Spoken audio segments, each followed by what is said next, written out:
Et là, on rebondit pour dire aux jeunes particulièrement, et même aux gens de façon générale, au moins dans les mosquées, attention, ne gâchez pas tout.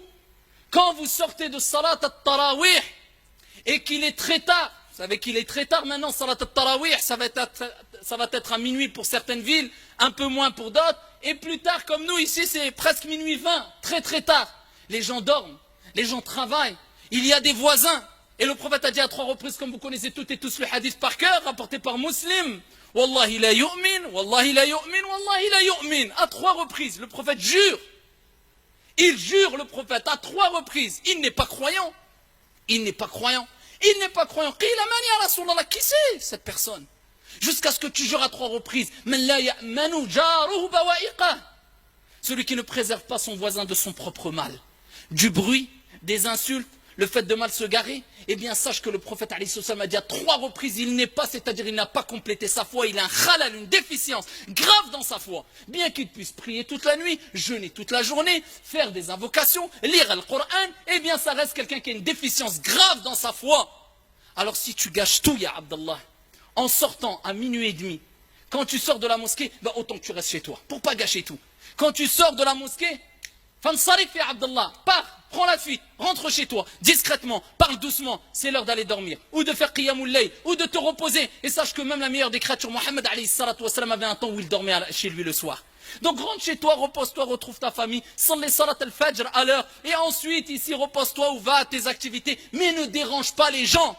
Et je m'adresse aussi aux jeunes dans les cités, qui quelquefois ont tendance à rester très tard la nuit, pendant le mois du Ramadan, en attendant la prière de l'Fajr. C'est pas pour la prière de l'Fajr, mais pour la plupart, malheureusement, juste pour pouvoir manger encore un peu avant le Fajr. Et il dérange tout le monde, même en dehors du Ramadan, on le voit malheureusement. Et des gens qui se disent musulmans, avec tout le respect qu'on leur doit, et on sait qu'il y a un grand bien dans les jeunes de cité, et on ne généralise pas, mais il y a toujours des petits groupes qui pensent que l'islam c'est une mode, et c'est une tenue vestimentaire, ou encore une barbe, ou un qamis, simplement ça se limite à ça l'islam, catastrophique. Et le comportement dérapage toute la nuit, jusqu'à ce que des gens, même des musulmans, invoquent contre eux.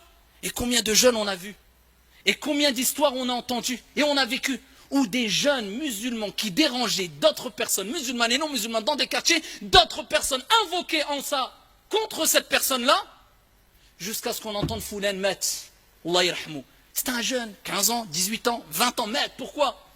Et parmi les invocations qui ne sont pas rejetées, da'watul mazloum, celui qui est opprimé, tu lui fais une injustice, tu lui prives de son droit, tu le prives de dormir, de se reposer. Et maintenant on respecte que très peu les parents, je parle des jeunes dans les cités, et on pense que la religion c'est simplement une étiquette.